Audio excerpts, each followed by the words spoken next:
oportunidad voy a exponer el tema patología quirúrgica de las glándulas paratiroides. Yo y mi grupo, el grupo 5. Mi nombre es Marco Fernando Meneses Pampa y voy a dar inicio con la exposición. A la siguiente diapositiva, por favor. Gracias. Bueno, la anatomía de las glándulas paratiroides es muy variable en la población. El conocimiento sobre la prevalencia, su ubicación y anatomía de estas glándulas es esencial para realizar una paratiroidectomía, ya que cualquier glándula no identificada, ya sea esta supernumeraria o ectópica, puede resultar en un tratamiento fallido y también en la necesidad de una reparación, de una reintervención. Además, es también importante la preservación de estas glándulas durante una tiroidectomía, además de otras cirugías de cuello. Bueno, estas son estructuras nodulares localizadas a lo largo de la pared posterior de la tiroides. Embriológicamente, las glándulas paratiroides derivan del tejido endodérmico. Las dos glándulas superiores descienden de la cuarta bolsa faríngea. Tienen una línea corta de descenso embriológico. Dado que la distancia recorrida por las glándulas superiores es más corta, su ubicación suele ser más constante que la de las glándulas inferiores, las cuales descienden de la tercera bolsa faríngea. Tienen una línea de descenso embriológico más larga, lo que conduce a una mayor variabilidad en su posición anatómica. Generalmente se encuentran en el polo inferior de la tiroides, pero también se pueden encontrar en el cuello de la vaina carotidia, mediastino anterior, pericardio. Es decir, se pueden encontrar a lo largo de la vía de descenso del cuello o el mediastino, ya que descienden también junto con el timo. La siguiente diapositiva, por favor. Bueno, las glándulas superiores suelen estar situadas en el polo superior de la tiroides, a poca distancia caudalmente en la intersección del nervio laríngeo recurrente y la arteria tiroidea inferior, como vemos en la imagen. Estos últimos descienden junto con el timo, que también se origina en la tercera bolsa faríngea. En cuanto al número de las glándulas, bueno, según el artículo, uno de los artículos en los que nos basamos para esta exposición, la prevalencia y anatomía de las glándulas paratiroides, arrojó los siguientes resultados sobre el número de glándulas paratiroides, mostrando que el 81.4% de los estudiados tiene 4 glándulas paratiroides. De manera similar, en otros 11 estudios cadavéricos mostraron que la mayoría de los pacientes también tienen la misma cantidad de glándulas. Sin embargo, y en general el 4.9% y el 6.3% de los pacientes sanos y no sanos, respectivamente, tienen 5 o más glándulas paratiroides. La siguiente diapositiva, por favor. Bueno, hablando un poco de sus características, estas glándulas tienen un tamaño aproximado de 5 por 4 por 2 milímetros. Se asemejan en su forma a una lenteja o un grano de arroz, pesando entre 30 miligramos cada una. Generalmente van a ser 4 glándulas, 2 superiores, 2 inferiores, situadas en íntima relación con la glándula tiroides, aunque casi siempre están separadas de su cápsula. Bueno, ahora sí hablemos de su localización. Esta, como lo mencioné antes, es muy variable debido a su distinto grado de migración durante su desarrollo. Las glándulas paratiroides superiores suelen estar situadas en el polo superior de la tiroides. En el 80% de casos se encuentran en la unión cricotiroidea, en un área de 1 centímetro craneal a la intersección del nervio laríngeo recurrente y la arteria tiroidea inferior o vena tiroidea media. Se encuentran en íntima relación con la parte posterior de la cápsula tiroidea, a nivel del polo superior, pero no llegan a estar dentro de esta estructura, porque existe un plano de disección entre tiroides y paratiroides. Por otro lado, las paratiroides inferiores tienen una localización más variable aún. Aproximadamente el 50% se encuentra cerca del polo inferior de la tiroides. El 28% se halla en el espesor del ligamento tirotímico o en el timo, y se localizan en un plano anterior al nervio laríngeo recurrente e inferior a la arteria tiroidea inferior, cuando obviamente este último vaso ha cruzado ya el nervio laríngeo recurrente. La siguiente diapositiva, por favor. Bueno, para hablar acerca de de las glándulas paratiroides, se nos hace inevitable primero mencionar a la glándula tiroides, ya que las primeras son estructuras nodulares que suelen localizarse a lo largo de la pared posterior de la tiroides. Bueno, cuyo producto es la hormona paratiroidea, la cual juega un papel esencial en la homeostasis del calcio en el organismo. Bueno, dicho esto, comencemos por hablar un poco más de anatomía. La glándula tiroides es una sola glándula. central impar, recibe ese nombre porque etimológicamente deriva del griego tiroioides, que significa forma de escudo por la particular forma en la que se nos presenta. Se encuentra anatómicamente dispuesta entre la vértebra C5 por arriba y la vértebra C7 por abajo, aunque algunos autores sugieren que puede estar entre C5 y D1. Esta glándula está envuelta por dos cápsulas, la más interna, íntimamente ligada a ella, a la que conocemos como cápsula fibrosa. A la siguiente, por favor. Bueno, y más externamente, se tiene a la aponeurosis cervical profunda, específicamente en su lámina pretraqueal, a la que denominamos como falsa envoltura, de manera que esta glándula está envuelta por estas dos capas. La glándula está dividida estructuralmente por dos lóbulos, los cuales están unidos por el istmo central de la tiroides. Los dos lóbulos, lóbulo derecho e izquierdo, unidos por el istmo central de la tiroides. Y además presenta un lóbulo inconstante, que es el lóbulo piramidal, que sale del lóbulo superior del istmo de la glándula. Al mismo tiempo, se nos presentan tres caras, una cara externa, que es la que estamos viendo, una cara interna, que va a estar en contacto con la tráquea y el esófago, y una cara posterior, que es en la que va a entrar en relación con las glándulas paratiroides. A la siguiente diapositiva, por favor. Gracias.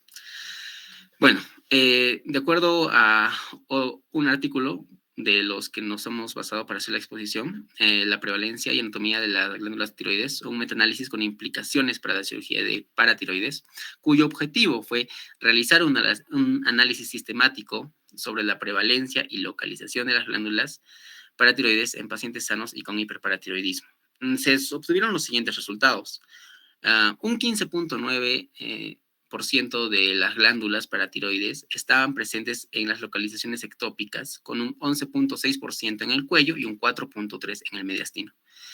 Bueno, el subgrupo de glándulas paratiroides ectópicas mostró que el 51.7% de las glándulas ectópicas en el cuello se localizan en el espacio retroesofágico o en las glándulas tiroides.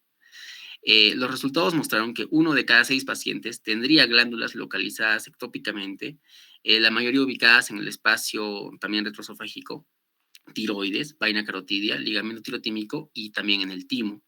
Los análisis de subgrupos mostraron que la mayoría de los pacientes con glándulas supernumerarias tienen 5 o 6 glándulas y muy raramente 7 a más. También en este estudio se mostró que el 20.3% de los casos de glándulas ectópicas en el cuello se localizan en la tiroides. Los cirujanos, por tanto, deben tener un extremo cuidado con cualquier glándula paratiroides intratiroideo durante una paratiroidectomía, especialmente en los casos de exploración bilateral del cuello, en donde no se logra identificar una glándula faltante, o el análisis intraoperatorio de hormona paratiroidea, que no muestra una disminución de los niveles de PTH de más del 50%. Bueno, dicho esto, tampoco se observaron diferencias significativas entre pacientes sanos y con hiperparatiroidismo y tampoco entre los estudios cadavéricos e intraoperatorios. A la siguiente diapositiva, por favor. Bueno, pasando ahora a hablar un poco acerca de la función de la glándula paratiroides. A pesar de que estas glándulas estén cerca de la tiroides, tienen una función independiente. Se encargan de producir la hormona paratiroidea, la PTH, la cual es esencial en la regulación del metabolismo de calcio y del fósforo. Su síntesis y secreción está regulada fundamentalmente por la calcemia, siendo la fracción de calcio iónico la que se considera fisiológicamente activa.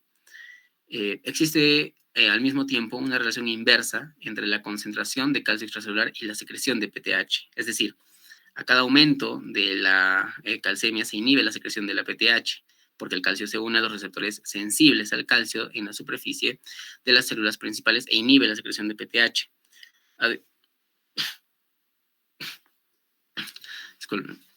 Además, el calcio alto aumenta la degradación de PTH en fragmentos, y también el descenso de la calcemia aumenta la secreción de PTH. Estos son una suerte de reguladores de la PTH, es decir, estimulan su secreción y también la inhiben. Además de estos, tenemos el descenso, otros estimulantes de la secreción de la PTH, aparte del descenso de la calcemia, es el aumento del fosfato. La inhibición de su secreción también se da por, obviamente, el aumento de la calcemia, por el 1.25 dihidroxivitamina D, ¿no? Calcitriol, y el factor de crecimiento de fibroblastos 23. Ahora, los efectos de la PTH para mantener la homeostasis de calcio se da en los riñones y en el hueso. En los riñones, ¿qué sucede? La PTH actúa sobre la rama descendente del asa de Henle y el túbulo contorneado distal de los riñones para aumentar la reabsorción de calcio e inhibir la reabsorción de fosfato y aumentar además la excreción de fosfato, provocando fosfaturia. Estimula la conversión de calcidiol en calcitriol, que lo he mencionado como 1.25 dihidroxivitamina D, y en las células tubulares renales, lo que aumenta la absorción intestinal de calcio en la dieta. Estos efectos renales son rápidos, tardan minutos a horas. Por otro lado, en el hueso, la PTH aumenta la remodelación ósea con la liberación de iones de calcio y fosfato. En la remodelación ósea tiene efectos anabólicos y también catabólicos. El efecto de la PTH sobre el hueso varía según la gravedad y la cantidad por el tiempo, por la cronicidad del exceso de la PTH. Y los efectos en el hueso, los efectos esqueléticos, son mucho más lentos, tardando horas a días. Bueno, eso sería todo por mi parte. Gracias por su atención y le doy el pase a mi siguiente compañera. Muchas gracias. Ya. Mire, antes de que puedan seguir viendo este tema, en realidad todo se centra en la variación anatómica que uno puede tener cuando hace abordajes anteriores a nivel cervical. No solamente en cirugía de tiroides, ¿sabes? O de paratiroides, sino, por ejemplo, cuando tengamos que hacer resecciones de tumores eh, que no necesariamente dependan de esas dos glándulas. Tumores asociados a partes blandas, tumores relacionados, incluso schwannomas, que pueden invadir todo ese espacio desde la parte anterior de la columna vertebral. Entonces, cuando uno quiere operar a nivel columna cervical, tiene que tener mucho cuidado en identificar estas dos estructuras. Y sobre todo saberlas identificar, ¿no? Porque, y eso entre comillas, porque recordemos que la anatomía que nosotros estudiamos es muy bonita, ¿no? En un libro la vemos bien ubicada, simétrica, hasta incluso podemos darle una correlación con ciertas estructuras que pueden ser constantes, pero que al momento de que nosotros hacemos el abordaje, por alguna situación, hasta incluso por una sutura simple, podemos tener ciertas dificultades y específicamente podemos lesionar estas estructuras solo por el simple hecho de no saberlas reconocer. En traumas cervicales abiertos o traumas por desgarramiento de esa zona, es posible que se expongan las glándulas, porque ustedes mismos podrán darse cuenta que no está protegida por ninguna estructura ósea o cartilaginosa, ¿no? Ni siquiera por un músculo que tenga una consistencia más firme, ¿no? Como en otras áreas. En realidad el cuello está muy desprotegido, es un área muy vulnerable, donde cualquier procedimiento que nosotros hagamos puede tener no solamente repercusiones vasculares o repercusiones de la vía aérea, también repercusiones endocrinológicas, ¿no? Es por eso que hay que tener mucho cuidado al momento de realizar procedimientos de ese nivel. También en algunos casos se presentan hasta incluso el crecimiento ectópico de estas glándulas y que de cierta forma cuando no puedes identificarlos bien, cuando haces un procedimiento de emergencia como la cricodilotirotomía o una traqueostomía, es posible que las puedas lesionar. Por eso es que es necesario siempre explicarle al paciente cuando uno va a hacer procedimientos a nivel del cuello que hay ciertas cosas que pueden suceder durante el procedimiento y después del procedimiento. Bueno, entonces, a ver, continúa, por favor. Bien, doctor, buenas noches, compañeros, buenas noches. Vamos a continuar con la epidemiología y patogénesis. Siguiente, por favor. Bien, ahora tenemos que tener en cuenta que el reconocimiento de la del hiperparatiroidismo primario ha aumentado a partir de la década de los 1970. Esto con algunas pruebas de rutina que se venían realizando y se detectaba el calcio. Ahora, la incidencia te dice que aumenta con la edad y usualmente es mayor de 2 a 3 veces en las mujeres. Y el hiperparatiroidismo primario está siendo actualmente o permanece infradiagnosticado e infratratado. Ahora, la secreción autónoma de paratormona se puede atribuir a la hiperfunción de una o más glándulas y esta se va a deber a adenoma o a una hiperplasia o un carcinoma que lo vamos a tratar más adelante. Siguiente, por favor. Bien, la enfermedad múltiple glandular va a afectar más o menos a un 15% de los pacientes con hiperparatiroidismo primario. Ahora también debemos tener en cuenta que el hiperparatiroidismo primario está asociado con el litio y este puede ocurrir hasta un 15% de pacientes que usan el litio a largo plazo. Y hay unas mayores tasas de enfermedad multiglandular. Y también existe correlaciones que están relacionadas con la exposición o al genotipo, fenotipo, y estos van a predecir tanto las características anatómicas y las fisiopatológicas de las glándulas paratiroides. Y también tenemos a las alteraciones moleculares que pueden afectar estos mecanismos fisiopatológicos. Siguiente, por favor. Ahora, con respecto a las formas clínicas, que vendría a ser algo muy importante, como ya les había dicho, la incidencia está aumentando con respecto a la prevalencia también. Ahora, al tener una hiperfunción de las glándulas, vamos a tener una hipercalcemia.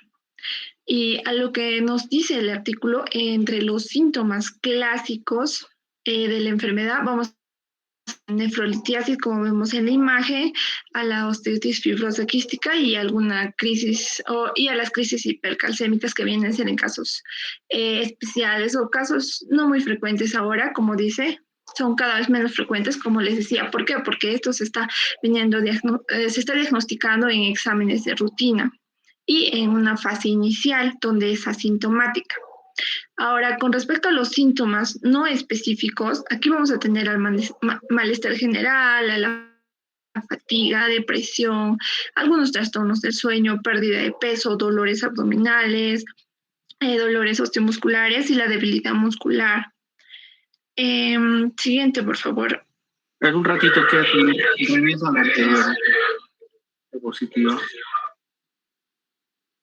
Ya, miren, esa diapositiva es muy, muy importante, no solamente desde el punto de vista de cirugía de cabeza y cuello, sino toda la práctica clínica que nosotros hacemos, de toda. Ahí se puede resumir algo muy importante que de cierta forma integra todo lo que nosotros estudiamos, que va desde semiología, clínica, quirúrgica, clínica médica, todo lo que ustedes lo quieran llamar. Ya. ¿En qué pacientes uno tendría que evaluar la glándula tiroides? ¿En quién tendrías que agarrar el cuello y revisar en forma, digamos, un poco más detallada a nivel cervical?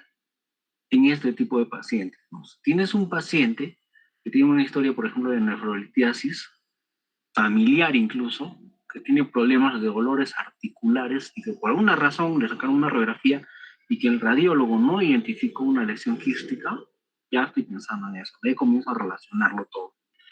Pacientes que de cierta forma pues expresan ciertas molestias, ¿no? Incluso los que vienen a consulta de neurocirugía vienen solamente por un síntoma de ello, vienen por dolor de cabeza. Pero cuando uno hace la anamnesis, se expresa todo lo que hay en el enfermo. Fatiga, depresión, no puede dormir, algunos pierden el sueño, tienen dolores abdominales, musculares, sienten mucha sensibilidad al frío, estreñimiento, sienten que el corazón late más rápido o tienen taquicardia cuando hacen actividades físicas simples, son delgados de repente. Entonces, todas esas cositas se integran para poder identificar no solamente aspectos quirúrgicos en nuestra práctica, bueno, en nuestra consulta, sino también aspectos clínicos. Y ahí es donde ustedes tienen que agarrar digamos, la experticia en la práctica clínica para poder identificar estos problemas y poder dar una solución adecuada.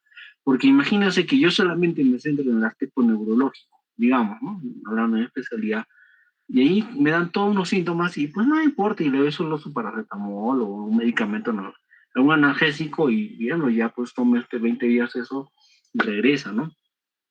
Sin embargo, hay ciertas cosas que se pueden identificar, que se pueden evaluar la consulta simplemente preguntándole al paciente, porque algunas veces no va a ser posible que nosotros podamos examinarlo de forma adecuada por el tiempo que tenemos en la consulta, pero sí a través de la anamnesis podemos identificar muchas de estas cosas, hasta incluso pidiendo una simple radiografía de articulaciones.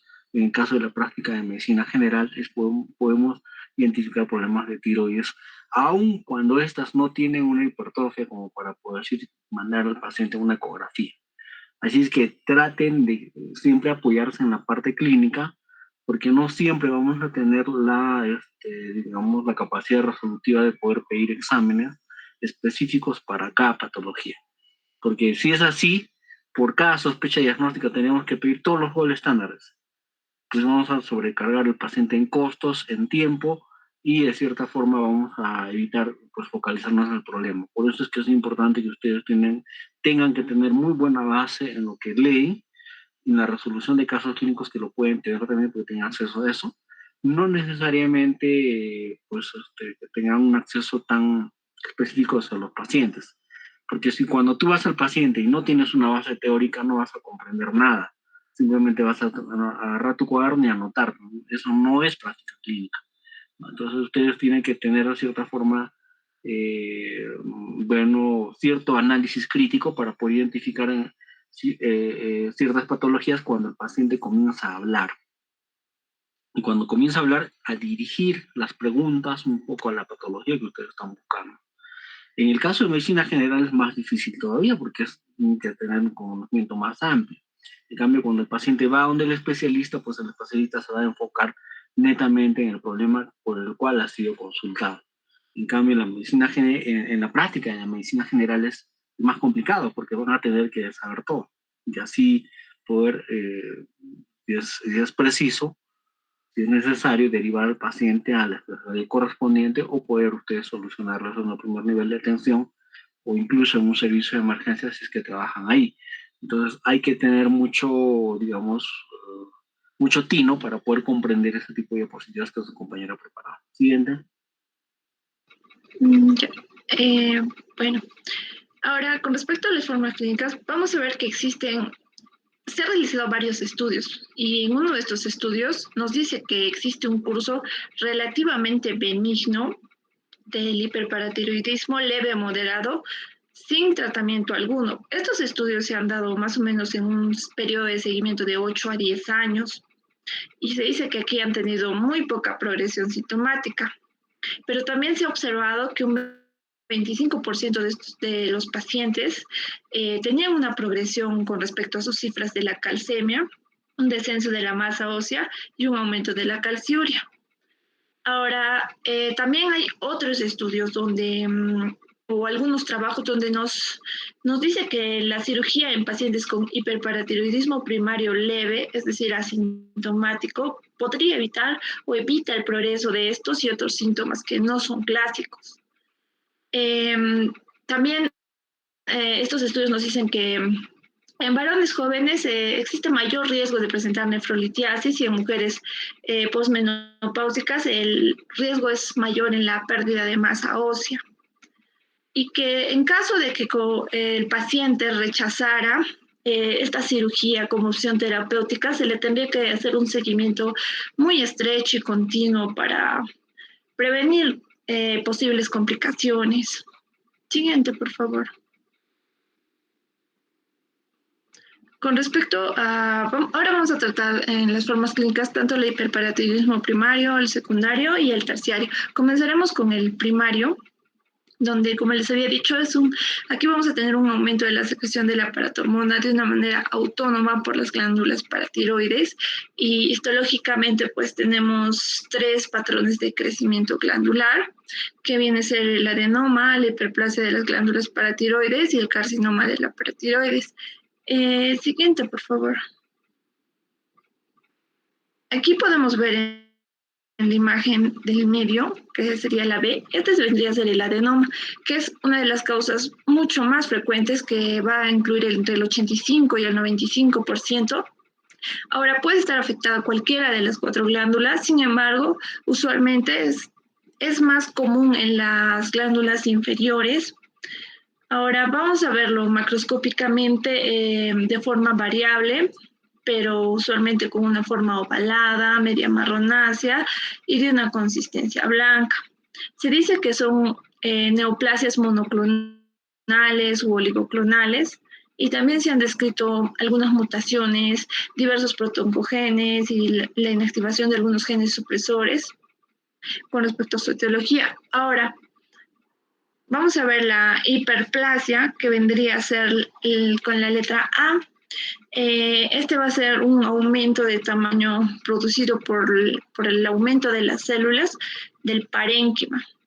Acá vamos a tener 2 tipos de células, que vienen a ser la hiperplasia de las células principales y la hiperplasia de las células claras. Este va a ser más o menos un responsable de un 10 a un 15% de las causas. Ahora, con respecto a la C, como vemos, este vendría a ser ya el carcinoma de la paratiroides, que va a ser el responsable de un hiperparatiroidismo en un 0,1 o un 5%. Ahora, se va a tratar en general de unos tumores de gran tamaño y usualmente van a ser palpables. Esto se dice que son palpables al momento del diagnóstico. Suelen tener una consistencia dura y una coloración media grisácea. Siguiente, por favor. Ahora, aquí les voy a presentar hiperparatiroidismo secundario. Este se va a dar por el aumento de la paratormona en respuesta a un proceso extragranular. Usualmente aquí como ejemplo podemos poner a la complicación de una insuficiencia renal. Ahora, con respecto al hiperparatiroidismo terciario, vamos a ver que va a ser aquel en el que las glándulas se van a volver autónomas y siguen secretando paratormona pese a haber corregido el problema subyacente. En este caso, con el ejemplo que les ponía, sería de que nuestro paciente ya haya tenido un trasplante de riñón, por ejemplo, y aún así el problema siga. Siguiente, por favor. Bien, pasa al hiperparatiroidismo. Gracias. Aquí vamos a tener o vamos a observar el calcio sérico total, que va a estar aumentado ya sea en una mayor o una menor medida. Vamos a tener a la paratormona intacta, que va a ser medida por radioinmunoensayo como por inmunoquimioluminometría, y estos van a arrojar valores altos, ¿no? O anormales. Ahora, con respecto a la evaluación de la hipercalcemia, lo vamos a hacer por medio del calcio sérico total, el calcio iónico y el calcio corregido. El calcio sérico total se va a medir tras un ayuno de 12 horas y sus valores normales va a ser entre 8,5 y un 10,5 miligramos por decilitro. El calcio iónico va a ser la fracción circulante responsable de las acciones biológicas y lo normal va a ser 4,8 miligramos por decilitro. Y el calcio corregido se va a calcular mediante la fórmula calcio corregido es igual a calcio total sobre 0,55 más las proteínas totales sobre 16. Esto nos va a servir para eliminar el papel de las diferentes concentraciones de proteínas plasmáticas que se tiene sobre las concentraciones de calcio. Siguiente, por favor.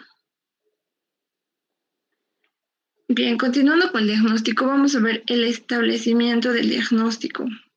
En pacientes con hiperparatiroidismo primario pueden tener ocasionalmente niveles normales de calcio, ya sea el calcio total o el calcio ionizado, pero son hipercalcémicos usualmente, es decir, mayormente tienden a ser hipercalcémicos. Ahora también hay pacientes con hiperparatiroidismo primario normocalcémicos, donde tienen las concentraciones séricas y de calcio ionizado normales. Y la medición de calcio ionizado va a ser muy necesario para establecer el diagnóstico del hiperparatiroidismo primario normocalcémico, pero no el hipercalcémico. Cuando vamos a tener una sospecha de hiperparatiroidismo, debemos medir los niveles séricos de calcio total, la paratormona, la creatinina y la 25-hidroxivitamina D.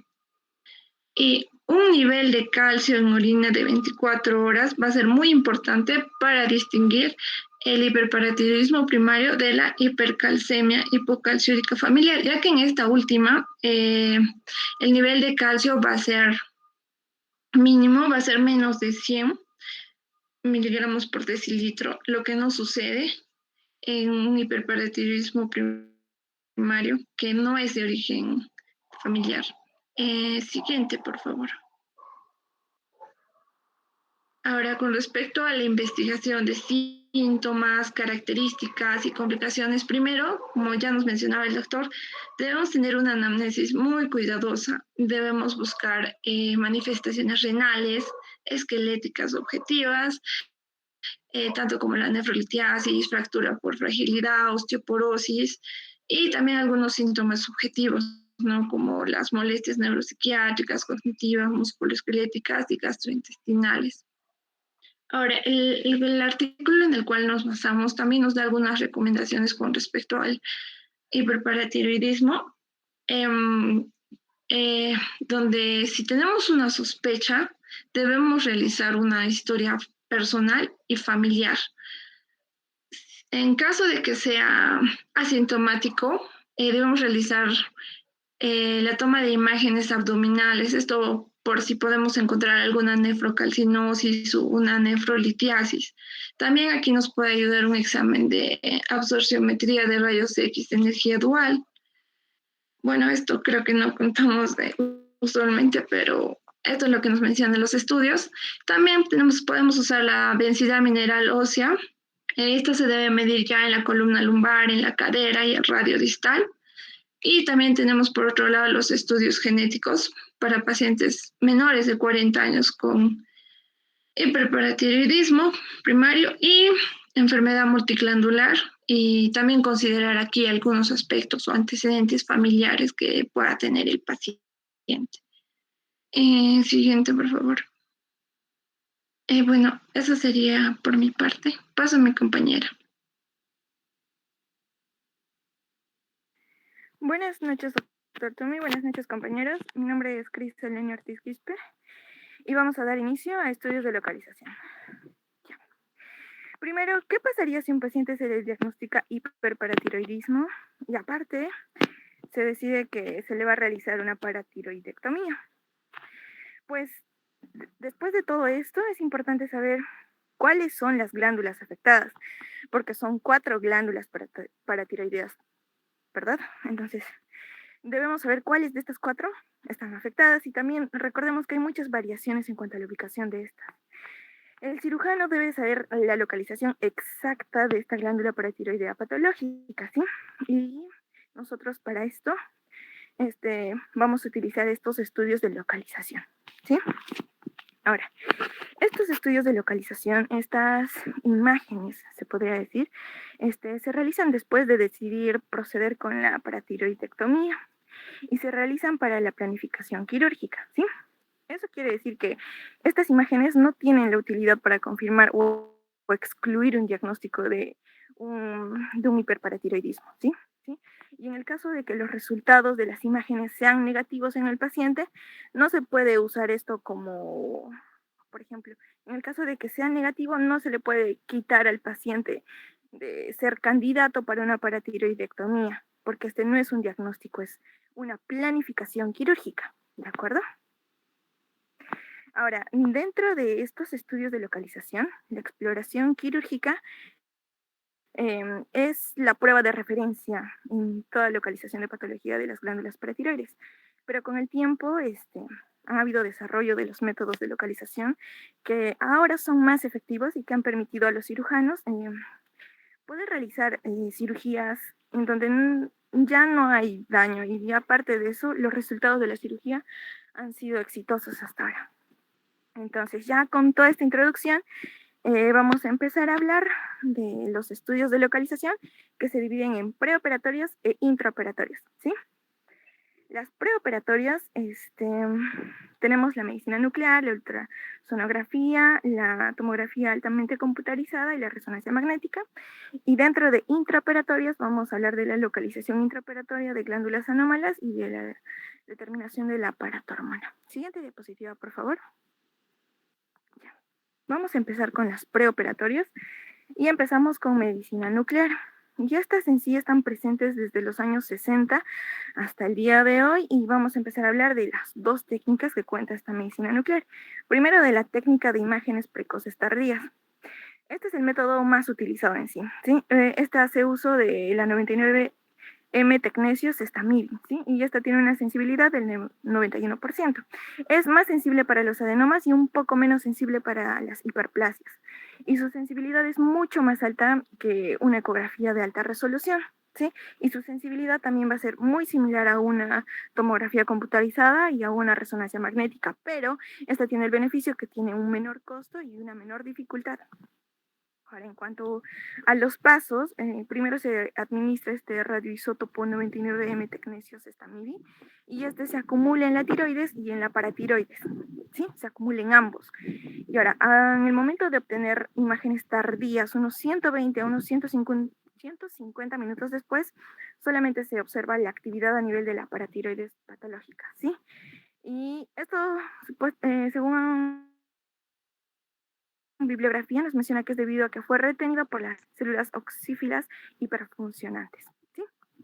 Bueno, en la imagen pueden ver en la primera imagen 2AA, nos muestra primero en su fase temprana, en los primeros 20 minutos post inyección, en donde todo resalta, tanto la tiroides como la paratiroides. Y en la imagen 2AB vemos su fase tardía, en donde la imagen es 3 horas post inyección, y acá ya se identifica un adenoma superior izquierdo, ¿sí? Siguiente diapositiva, por favor. Ahora vamos a hablar de la técnica de sustracción, ¿sí? Esta es una técnica en desuso por la inaceptable tasa de falsos positivos que tiene y en sí ya no se usa mucho, ¿sí? Ahora, ¿cuáles son los pasos que tiene esta técnica de sustracción? Pues primero se administra la 201 Ti y tras 15 minutos se realiza una gammagrafía, ¿sí? Y igual, va a aparecer primero la captación tanto de la tiroides como la paratiroides. Luego se administra el 99 tecnesio, que solo se acumula en la tiroides, ¿recuerdan? Y de ahí se aplica un programa de sustracción que muestra la situación de esta glándula enferma, ¿sí? En imagen pueden ver, por ejemplo, en la 2CA, primero la hipercaptación de los ambos polos superiores y en la 2CB vemos una hipercaptación en el polo superior derecho y en el 2S vemos un foco hipercaptador en el polo superior izquierdo, ¿sí? Esto corresponde al adenoma paratiroideo, ¿sí? Siguiente diapositiva, por favor. Ya. Ahora, en cuanto a la tomografía por emisión de positrones, o también conocido como PET, ¿sí? Aquí se utiliza la 18FDG o la 11C-metionina, ¿sí? Esta técnica nos va a permitir identificar fácilmente cuáles son los procesos cuyas células son hipermetabólicas y además tienen un consumo elevado de glucosa, ¿sí? Su acumulación en el tejido tiroideo y en múltiples procesos benignos y malignos ha hecho que su rentabilidad sea muy baja para detectar las glándulas paratiroideas hiperfuncionantes. En imagen podemos ver una lesión nodular con captación focal del radiotrazador. Esta está ubicada en la región paravertebral izquierda, a la altura de C7 y D1, más o menos. Siguiente diapositiva, por favor. Vamos a pasar a la ultrasonografía o ecografía paratiroidea, ¿sí? Aquí las glándulas paratiroideas normales suelen ser menores de 5 milímetros y son isoecoicas, ¿sí?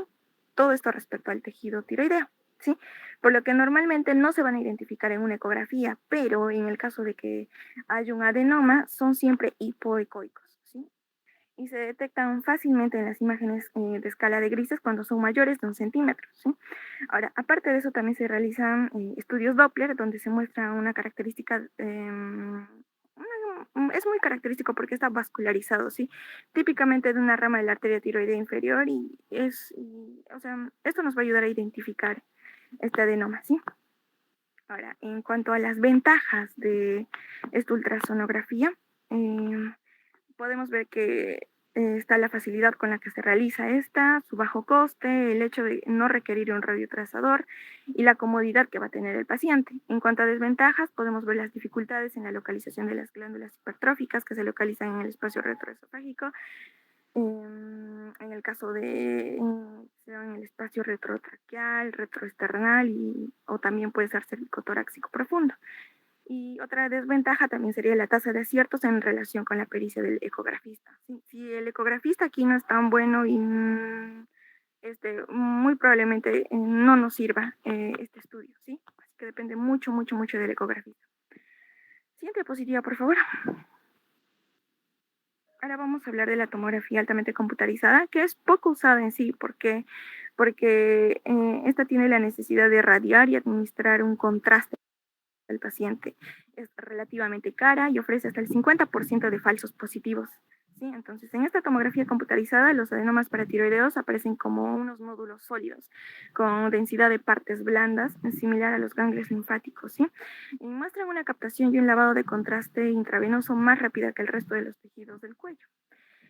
Su interpretación suele ser difícil debido al pequeño tamaño de las lesiones paratiroideas y por la inherente complejidad anatómica del cuello y la zona superior del mediastino del paciente.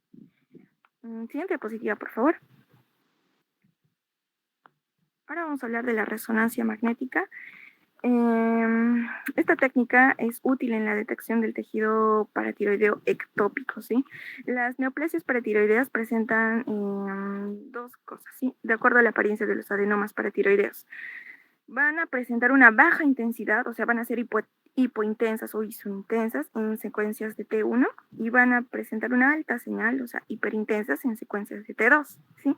Y en el 30 al 40% de las glándulas patológicas no van a tener un patrón típico, que no se usa mucho, pero sí. Más rato les voy a mostrar una tabla bien bonita. Y en cuanto a otras técnicas también, vamos a hablar de las técnicas invasivas, como la arteriografía de paratiroides, que bibliografía no nos menciona mucho de esta, y la punción aspirativa con aguja fina, que también es llamada PAF, y esta se usa guiada de una ecografía. Siguiente diapositiva, por favor. Ahora vamos a pasar a los estudios de localización intraoperatoria, ¿sí? Ahora, aquí son dos. Primero tenemos la localización intraoperatoria de glándulas anómalas, que en resumen es una cirugía paratiroidea radioguiada, ¿sí? Esto va a permitir al cirujano identificar... Una pregunta antes de que continúe. ¿Cuál es el gol estándar entonces? ¿Ecografía, resonancia, tomografía?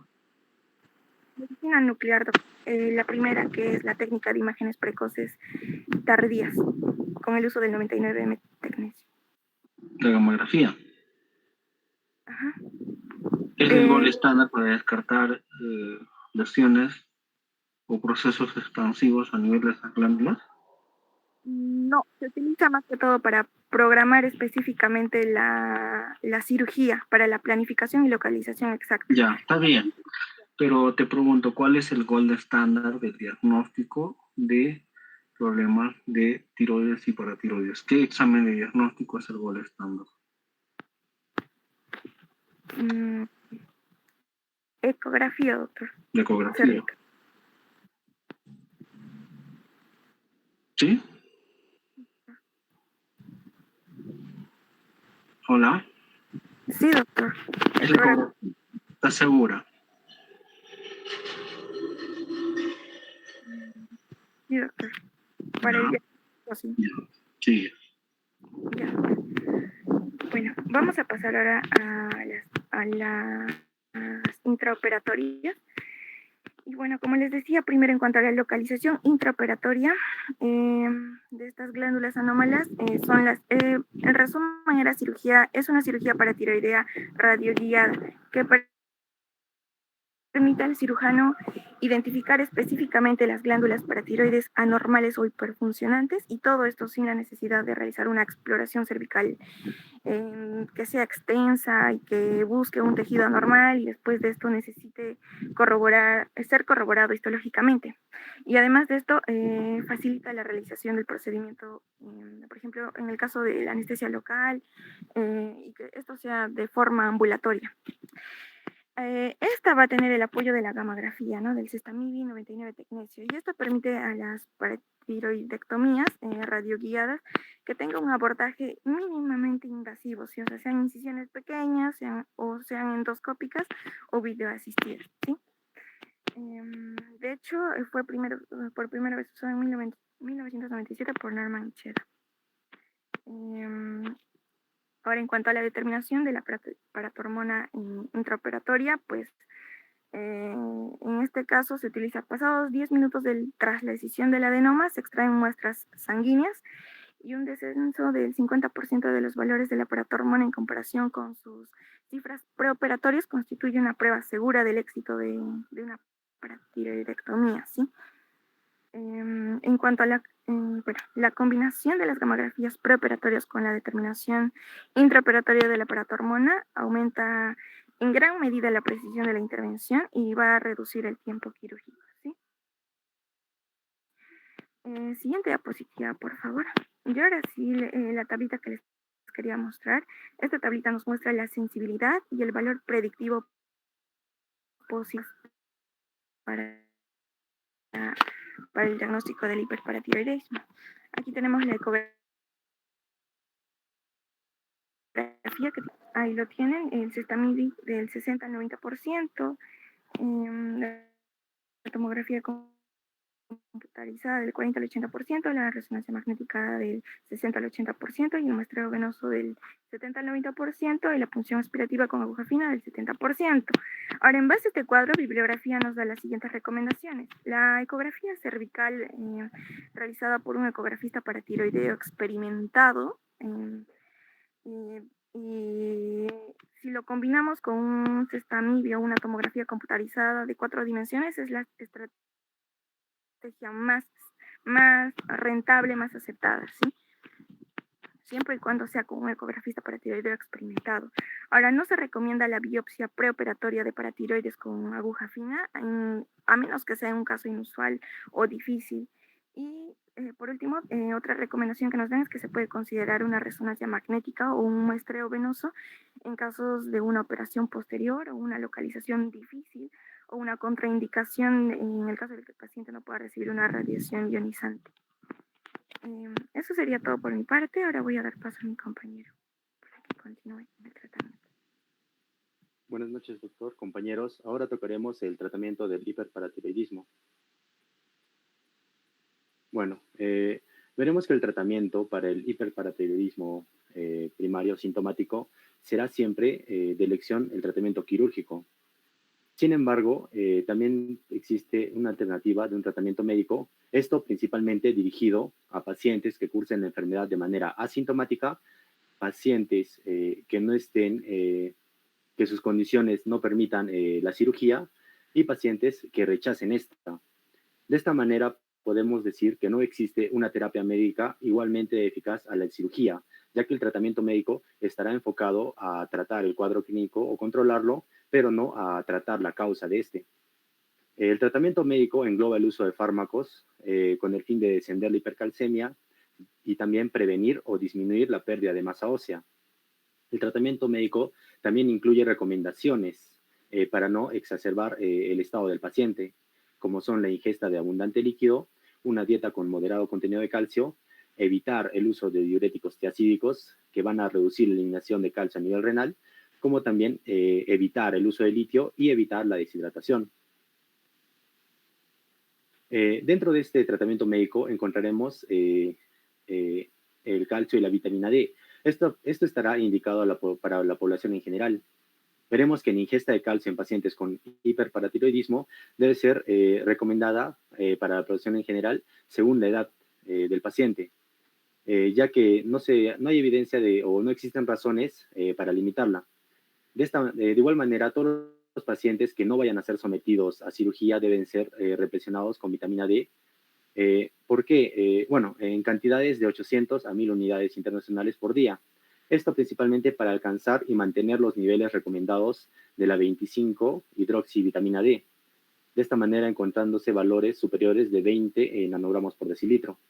También encontraremos los fármacos, bueno, los estrógenos y progestágenos que van a ser indicados principalmente en pacientes, en mujeres posmenopáusicas.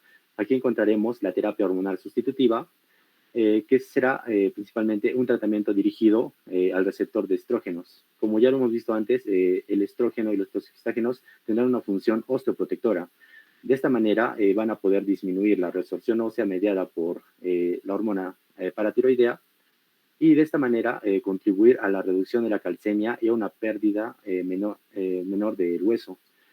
Cabe resaltar que que los estrógenos, bueno, que esta terapia hormonal sustitutiva irá dirigida principalmente a mantener lo que es la densidad mineral ósea y no tendrá un efecto significativo con los niveles de paratormona y tampoco actuará a nivel de la paratiroides.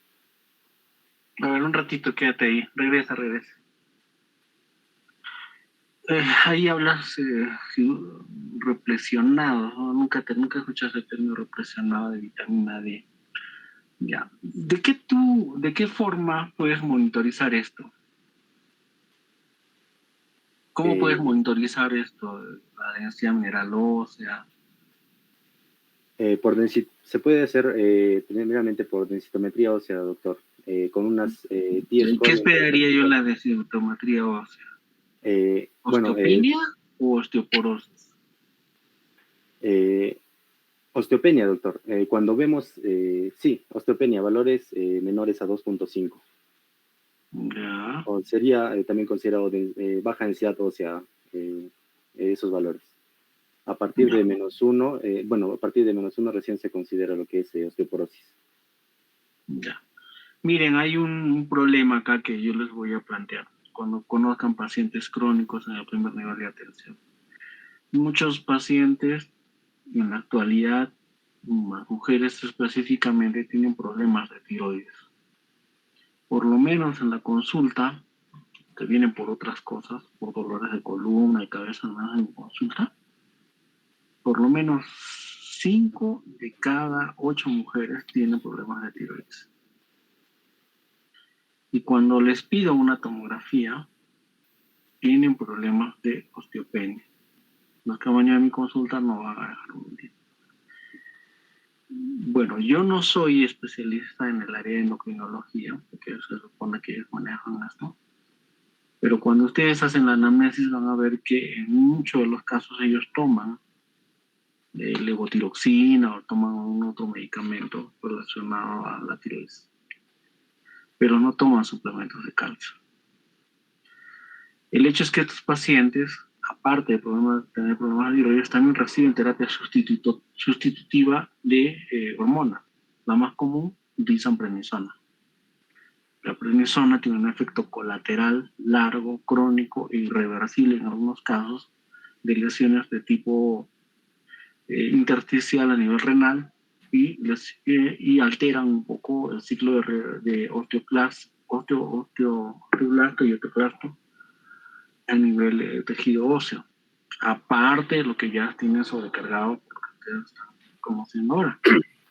¿Qué es lo que pasa? Que hacen una osteoponía más rápido, llega a una osteoporosis algunos de ellos, pero eso condiciona netamente a que, uno, dejen de tomar medicamentos, dejen de tomar suplementos como el calcio. Como la vitamina D. Por lo tanto, ustedes deben saber identificar también esto. Pacientes que tienen problemas de tiroides siempre deben recibir terapias, deben de recibir en forma concomitante, en forma crónica, la vitamina D. Deben de recibir, no deben de ser limitados. Ustedes tienen pacientes crónicos que lo han dejado de tomar, explicarles por qué debe tomar la vitamina D. ¿Por qué estos pacientes deben exponerse al sol cada cierto tiempo para evitar estos problemas? No solamente, hay que entender siempre que la cirugía es parte del proceso del tratamiento que uno ofrece, no es lo definitivo. En algunos casos, por ejemplo, acá tú estás exponiendo, en realidad el gold estándar del tratamiento es la cirugía. En casos que no van a cirugía, tienen que ser sometidos a un tratamiento médico un poquito más monitorizado, más específico, ¿no? En realidad es la cirugía lo que les ayuda a mejorar eso. pero a veces no se puede hacer una resección total. A veces las cirugías no son exitosas, entonces tenemos que enfocarnos más a los problemas no exitosos que a los exitosos. Es más fácil predecir nuestros resultados cuando son positivos, es decir, que el paciente se cura y probablemente ya no va a venir a tu consulta. Pero ¿qué pasa cuando suceden complicaciones relacionadas a la cirugía, cuando hay mala resección, mala identificación de las áreas donde pueden estar estas glándulas? Porque recordemos que la anatomía no es perfecta, se puede resecar en forma parcial y el paciente sigue con las molestias. Entonces, por eso es que nosotros debemos de entender por qué hay ciertos medicamentos que los pacientes deben de tomar, algunos con mucho cuidado, como el caso de los corticoides, y en otros casos que deben tomarlos en forma, digamos, permanente. Continúa. Bueno, aquí también encontraremos al grupo de los calcimiméticos. Estos van a ser indicados primeramente en pacientes que cursan hipercalcemia y cuya densidad mineral ósea sea normal o sea baja. Estos medicamentos imitan la acción del calcio, particularmente en las glándulas paratiroides, y de esta manera aumenta la sensibilidad de la detección del receptor de calcio. El medicamento que encontramos en este grupo es el Cinacalcet.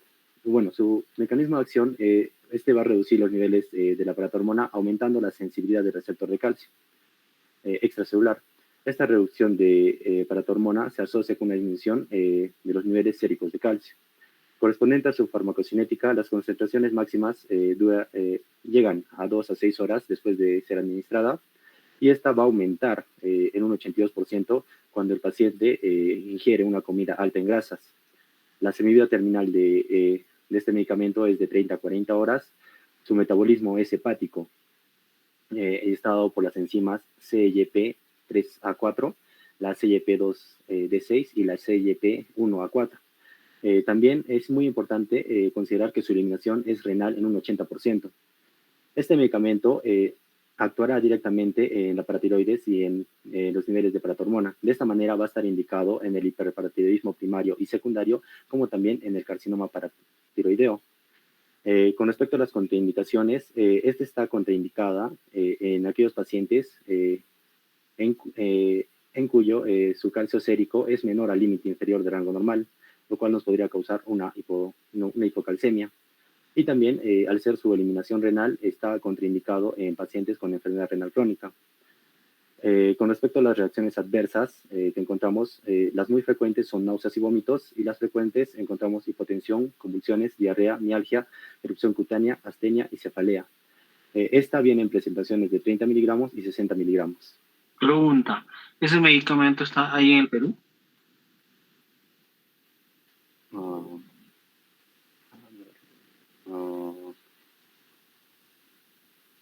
Acuérdense lo que siempre les digo en consulta. Conozcan sus medicamentos. Cuando ustedes lleguen a sus establecimientos, por más que ustedes hayan sido los mejores alumnos en farmacología, si no conocen los medicamentos más básicos que van a manejar, no sirve. Por eso siempre es bueno saber hacer lectura crítica a lo que nosotros leemos. ¿Se aplica realmente lo que nosotros leemos, la literatura internacional, de todos los trabajos que puedan publicar a nuestra realidad? ¿Sí o no? O sea, ¿es factible aplicar? ¿Hay factibilidad del sentido práctico de lo que nosotros podemos leer? Hay muchos medicamentos en el mercado, pero no todos ellos son posibles de ser aplicados en nuestra realidad. Y es por eso es que a veces podemos memorizarnos muy bien. Bueno, en realidad yo no estoy desmereciendo lo que has buscado y lo que has encontrado está bien, pero también hay que darle el sentido práctico a lo que nosotros podemos leer. Cuando ustedes vayan a su serum o trabajen en emergencia, siendo especialistas será diferente, dudo mucho que se van a enfocar en medicamentos que no van a encontrar en el mercado, mucho menos en el Petitorio Nacional de Medicamentos del Ministerio de Salud como el Seguro Social. Entonces, hay medicamentos que no hay en nuestro mercado, no van a poder ser aplicados para el tratamiento de ciertas patologías, pero sí hay sustitutivos que pudieran ser aplicados en este tipo de patologías. Yo no soy especialista en endocrinología, pero asumo que debe haber algún sustituto relacionado a este medicamento. Bueno, continúa, por favor. Sí, Jorge. También encontraremos aquí el grupo de los antirresortivos. Estos van a estar indicados en pacientes con hipercalcemia y también en los que encontremos densidad mineral ósea baja. Estos van a ser potentes inhibidores de la resolución ósea y van a ser útiles sobre todo para mejorar la densitometría ósea. La densidad mineral ósea. De esta manera podemos decir que actúa sobre todo a este nivel y no tiene acción directa con los niveles de paratormona. Aquí encontramos principalmente al grupo de los bifosfonatos y al denosumab. El denosumab, al ser una terapia, un tratamiento biológico, es sumamente costoso y por ello principalmente tocaremos el tema de los bifosfonatos, encontrando el alendronato. Lo encontraremos en el Perú como alendronato sódico en presentaciones de 5, 10, 35 y 70 miligramos. Su mecanismo de acción, inhibe la actividad de los osteoclastos y de la resolución ósea, principalmente ¿cómo? Al unirse a las sales de calcio. De esta manera va a bloquear la transformación de fosfato cálcico a hidroxiapatita. Y al bloquear esta transformación va a inhibir la formación, la agregación y la disolución de los cristales de hidroxiapatita en el hueso. Con respecto a su farmacocinética, esta es de absorción baja. Una vez absorbida, está unida aproximadamente un 78% a proteínas plasmáticas y se va a distribuir sobre todo en los tejidos blancos y el hueso. Un dato importante es que su semivida terminal es de 10 años. Su metabolismo, no se metaboliza y, como hemos dicho que su absorción es baja, su eliminación será renal en un 50% en las próximas 72 horas de ser administrado. Las indicaciones para estos antirresortivos, principalmente este bisfosfonato, es el tratamiento y la prevención de osteoporosis en mujeres posmenopáusicas, osteoporosis inducidas por glucocorticoides y también en la enfermedad ósea de Payet. Las contraindicaciones. Esta estará contraindicada principalmente si el calcio sérico es menor, el límite inferior del rango normal. También estará contraindicado en embarazo y lactancia, ya que este medicamento está categorizado en la categoría C. Con respecto a las reacciones adversas, encontraremos muy frecuentes la hipocalcemia moderada y transitoria, y en frecuentes cefalea, dolor abdominal, dispepsia, náuseas y estreñimiento. Ya. ¿Sector? Ya, a ver, termina, pero no cambias de diapositiva. Tocaba el alendronato porque según lo que estaba buscando es el bifosfonato más recetado en la práctica. Claro. Miren, hay que darnos cuenta de una cosa muy importante. Ustedes van a ver, cada vez que vayan a la farmacia, van a ver gente que hace cola y que pregunta cuando no encuentra un medicamento, o que pregunta directamente al químico farmacéutico, en algunos casos solo al técnico en farmacia, pregunta y hace consultas médicas. El técnico en farmacia, como no tiene ni idea de lo que vende, porque solamente lee la primera parte de la cajita, prescribe medicamentos. Y lo van a ver, porque lamentablemente con nuestras leyes, y bueno, nuestro colegio médico que no sirve para nada, simplemente no regula esto, pero lo van a ver. ¿A qué me voy?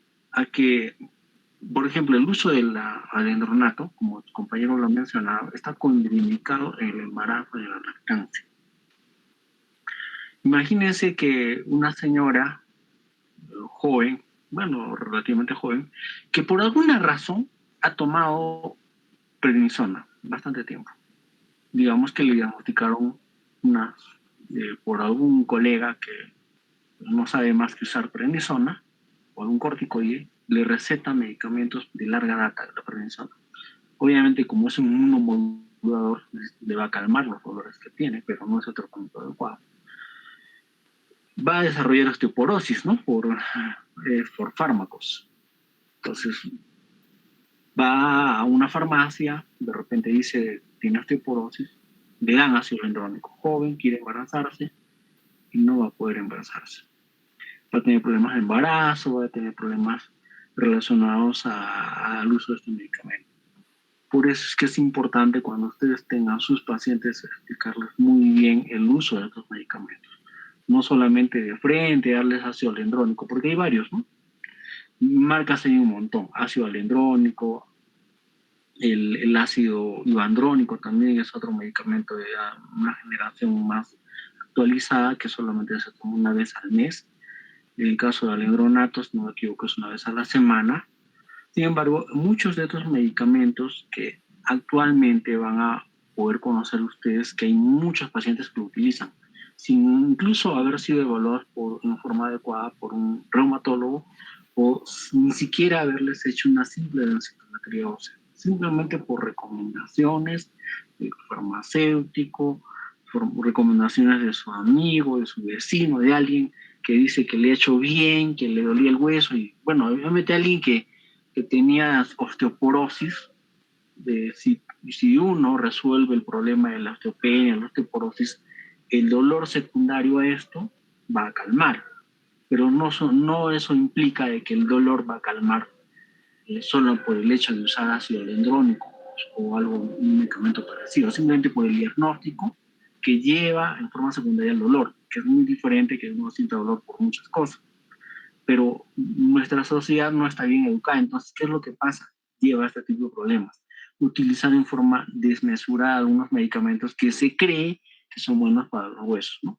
Entonces hay que tener mucho cuidado con el ácido alendrónico, hay que siempre informar a nuestros pacientes en qué casos se usa, por qué se usa y cuándo no debe usarse, lo más importante. Porque ustedes van a la farmacia y les van a vender de todo. Ya, además, ni siquiera piden, ni siquiera piden receta, ¿no? Simplemente tú le das el nombre y te dan el medicamento. Así que hay que también tener un poco de criterio al momento de poder manejar medicamentos por fuera de lo que nosotros podemos conocer como médicos, ¿no? Ellos no, un paciente nunca va a entender a través de la terminología que ustedes puedan entender a nivel de farmacodinamia, farmacocinética, pero sí pueden hacerle entender qué es lo que puede pasar si uno toma en forma indiscriminada o se compra este tipo de medicamentos. Continuamos. Bueno, el siguiente esquema es el tratamiento del hiperparatiroidismo. Primeramente, evitar el uso de tiazidas, líquidos de deshidratación. Y aquí vemos, en caso de que cumpla los criterios para cirugía, el tratamiento siempre va a ser quirúrgico, pero el tratamiento médico será cuando la cirugía no es viable o está contraindicada o cuando el paciente se niega a un tratamiento quirúrgico. De esta manera, si comenzamos con el tratamiento médico, siempre tenemos que reflexionar lo que es vitamina D para llegar a niveles mayores a 20 nanogramos por decilitro. Y una vez que ya está, una vez llegado a este punto, tenemos que ver si presenta una hipercalcemia con una densidad mineral ósea normal o si ya presenta osteopenia, o si esta presenta una hipercalcemia y ya directamente una densidad mineral ósea ya llegada a osteoporosis. Si es el primer caso, como ya lo mencionamos, usaremos principalmente los calcimiméticos para reducir los niveles de paratormona y bajar de esta manera el calcio sérico, hipercalcemia. En cambio, si encontramos la hipercalcemia y una baja densidad ósea o osteoporosis, usaremos antirresortivos. En caso de que haya una persistencia de hipercalcemia y también esta densidad mineral ósea baja, usaremos un tratamiento combinado de calcimiméticos y antirresortivos, que sería sobre todo el tratamiento correcto para este caso. Bueno, como ya lo mencionamos también, estos pacientes que no están aptos o no deciden tratarse por cirugía, se tiene que hacer un seguimiento de estos pacientes no intervenidos y con una periodicidad principalmente anualmente, con un tiempo de 1 a 2 años. Tenemos que evaluar 3 parámetros, como son el calcio sérico, que se evalúa anualmente, también la afectación ósea, por radiografía dual de rayos X cada 1 o 2 años, o por radiología, en caso de que se sospeche una fractura vertebral o una fractura por fragilidad. Y también tenemos que hacer un seguimiento de la afectación renal. Tenemos que ver cómo está su filtrado glomerular anualmente, y en caso de que se sospeche una nefrolitiasis, también un perfil bioquímico de litiasis, una radiografía o una ecografía, o también una tomografía. Bueno, también en el tratamiento médico abarca el tratamiento para las crisis hipercalcémicas. Vamos a ver de que esta es considerada una urgencia endocrinológica y se va a caracterizar por calcemias séricas mayor a 14 miligramos por decilitro. También asociada a una disfunción multiorgánica, y esta va a tener una mortalidad del 7%. Al decir disfunción multiorgánica, vamos a ver de que esta crisis hipercalcémica va a afectar al sistema digestivo. Podemos encontrar anorexia, estreñimiento, náuseas y vómitos. En la afectación renal podemos encontrar deshidratación, oliguria y también insuficiencia renal aguda. En la disfunción neurológica encontraremos debilidad muscular, confusión, letargia y en casos extremos coma. Y en efectos cardiológicos encontraremos un acortamiento del segmento QT y arritmias. Esta crisis se debe superar mediante un tratamiento médico. Primeramente tenemos que corregir la deshidratación, esto mediante la represión de volumen con suero salino isotónico. También tenemos que añadir diuréticos de asa. Estos principalmente van a forzar la excreción urinaria de calcio. También el uso de los bifosfonatos para frenar lo que es la resorción ósea, osteoclástica. El uso de calcitonina. Esto principalmente para tratar la hipercalcemia por aumento de la resorción intestinal. El uso de corticoides, el uso de corticoides era para la resorción intestinal. La calcitonina, vamos a ver de que esto principalmente por la velocidad de sus efectos, ya que los efectos de la calcitonina van a hacer efecto las primeras 6 horas de ser administrada, mientras entra en acción el resto del tratamiento médico. Y finalmente, en caso de que el paciente no responda a este tratamiento, se tiene que realizar una diálisis de emergencia. Correspondiente a las indicaciones, ahora tocaremos las indicaciones para la paratiroidectomía. Primeramente, como punto número 1, la paratiroidectomía está indicado y es el tratamiento de elección para todos los pacientes con hiperparatiroidismo primario, sean estos sintomáticos o asintomáticos. También está indicada cuando el nivel de calcio sérico es superior a 1 miligramo por decilitro por encima de lo normal. Está indicado en pacientes con evidencia de afectación renal, como son nefrolitiasis, nefrocalcinosis, hipercalciuria, o también una baja tasa de filtración glomerular. Está indicada en pacientes con hiperparatiroidismo primario y osteoporosis, también en pacientes que tengan fractura o evidencia de fractura. Está indicado en pacientes con hiperparatiroidismo diagnosticado a los 50 años o antes de esta edad. Indicado también cuando existe una evidencia clínica o bioquímica de cáncer esporádico de paratiroides. También esta paratiroidectomía es recomendada en pacientes con síntomas neurocognitivos y neuropsiquiátricos atribuibles a este hiperparatiroidismo primario. También es recomendado en pacientes con enfermedad cardiovascular que podrían beneficiarse del procedimiento, y recomendado para pacientes con enfermedades... es lo mismo, disculpe, un error de la diapositiva. También cabe resaltar que existe adicionalmente unos criterios para paratiroidectomía en pacientes con hiperparatiroidismo primario asintomático y que se deben considerar principalmente, como ya lo hemos repetido, el calcio sérico, que no tiene que exceder de su valor mayor a 1 miligramo por decilitro. En pacientes asintomáticos que encontremos afectación ósea, estas evidenciadas por densitometría o si no por densitometría con un T-score menor a 2.5. También si encontramos una fractura vertebral en una radiografía, en una tomografía o una resonancia magnética. También en la afectación renal, si encontramos un filtrado glomerular menor de 60 mililitros por minuto, si encontramos una calciuria de 24 horas mayor a 400 miligramos por día, si encontramos o evidenciamos nefrolitiasis o nefrocalcinosis en radiografía, en una ecografía o una tomografía. Y también si el paciente es menor a 50 años. Bueno, en cuanto al manejo preoperatorio para la paratiroidectomía, primeramente, en caso de que el paciente tenga una crisis hipercalcémica, se trata de superar esta con el tratamiento médico ya mencionado. Posteriormente, se requiere una ingesta diaria de calcio. Esto principalmente porque como hemos visto, no hay evidencia que restrinja el consumo de calcio. También una reposición preoperatoria de vitamina D. Esto principalmente se debe porque los pacientes con hiperparatiroidismo primario van a tener una deficiencia de vitamina D y al reponer esta se puede comenzar con seguridad lo que es se puede proceder con seguridad a lo que es la paratiroidectomía.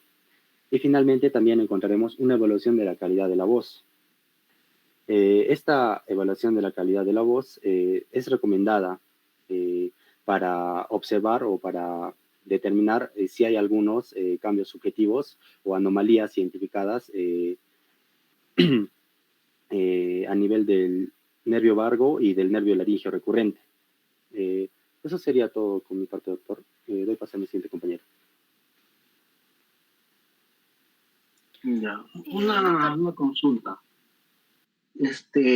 Digamos que ustedes son internos de un hospital grande, nivel 4, o un hospital especializado donde hace cirugías de este tipo. ¿Qué cosa yo tendría que advertirle al cirujano o darle cuenta al cirujano antes de la cirugía que podría hacer que se suspenda esa cirugía? Por ejemplo, si yo fuera un interno y nosotros en internado en un hospital grande donde hacen, no sé, cirugía hepática y, bueno, le digo, doctor, ¿sabe qué está con hemoglobina de 10? Cuando ese paciente entra a sala y se muere, ¿no? En shock. ¿Qué tendría yo que avisarle al cirujano en cirugías de tiroides y paratiroides para advertirle al cirujano que probablemente esto pudiera suspender la cirugía? ¿Qué cosa tendría que yo decir de lo que has expuesto?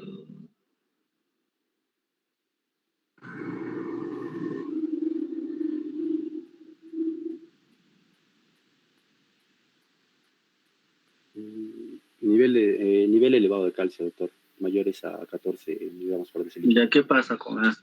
¿Qué pasa si entra a sala? ¿Qué va a pasar? Vemos que el calcio, doctor, es importante, más que endocrinológicamente, tiene un efecto en la contracción muscular. Entonces, encontraremos contracciones involuntarias o también una evidencia de... Ya, una pregunta. ¿El paciente que vas, las cirugías de este tipo son electivas o son de emergencia? electivas, doctor. Ya, si son electivas, se supone que yo tengo que preparar al paciente, ¿no es cierto? Sí, Como cualquier otro paciente, tengo que prepararlo, tengo que ver que esté en las más óptimas condiciones, porque si es un paciente que está con, no sé, con una crisis tirotóxica, está con un problema metabólico bien establecido, pues no voy a poder operarlo. Por eso te vuelvo a preguntar, ¿qué contraindicación existe en un paciente para cirugía de tiroides y paratiroides? ¿Cuál es la principal contraindicación?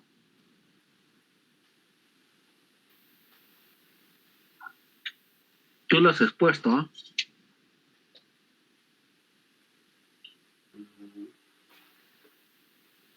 De lo que has expuesto, ¿cuál tú crees que es importante que esté estable, que esté en sus valores normales, no sé? ¿Qué provoca la cirugía de tiroides? ¿Algún problema metabólico, algo provoca la cirugía de paratiroides? Sí, doctor, puede causar hipocalcemia. Ya. Si causa hipocalcemia abrupta, así de golpe. Sí, doctor, los efectos de la paratormona Ya, son entonces, ¿qué tengo que cuidar yo antes de la cirugía? los dolores de calcio, doctor. Eso es importante. ¿Por qué les digo esto yo? Porque yo, bueno, en el residentado tuve la experiencia de poder ver algunos pacientes que tenían lesiones tumorales asociadas a patología de tiroides, que de repente neoplasias malignas, ¿no? Pero que invadían todo el cuerpo vertebral, invadían toda esa zona. y en algunos casos se comportaban hasta como hernias discales. Y en esos pacientes era muy, muy delicado hacer la cirugía. Tendría que hacer una cirugía con cirujano de cabeza y cuello, con el endocrinólogo a la mano. Y el anestesiólogo tiene que saber manejar muy bien volúmenes medio internos. ¿Por qué? El paciente se nos podía morir por una sobrecarga de volumen a nivel del corazón o alguna estimulación hormonal que puede provocar una reacción pues muy, una crisis tirotóxica, por ejemplo, ¿no? Que puede provocar durante la cirugía. Por eso es importante que hay ciertos aspectos que tienen que ser muy estables para que otros pacientes entren a la cirugía. No solamente en cabeza y cuello, sino en todo, ¿no? Siempre hay una característica muy importante de estos pacientes que deben ser sometidos a cirugía. El subestimar eso conlleva a complicaciones, muerte intraoperatoria, muerte postoperatoria, o que el paciente entre con, entre comillas, en un estado óptimo, después sale UCI.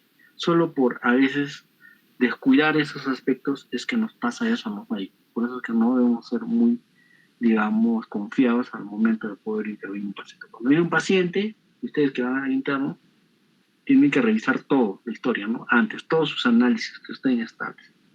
Porque a veces se nos puede pasar que la hemoglobina esté baja, que tenga trastornos de coagulación, o que el mismo hecho, la característica de este paciente de la cirugía al cual va a ser sometido, tenga un evento crítico en el cual puede condicionar que se complique.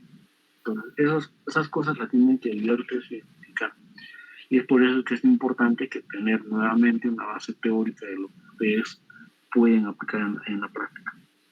Continúa. Buenas noches, doctor. Buenas noches, compañeros.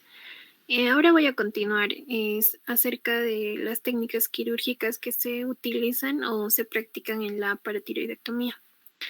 Tenemos dos técnicas quirúrgicas, la exploración de las 4 glándulas paratiroideas y la paratiroidectomía mínimamente invasiva, dentro del cual encontramos a la exploración cervical unilateral con mini incisión, la paratiroidectomía con asistencia videoscópica y la cirugía radioguiada.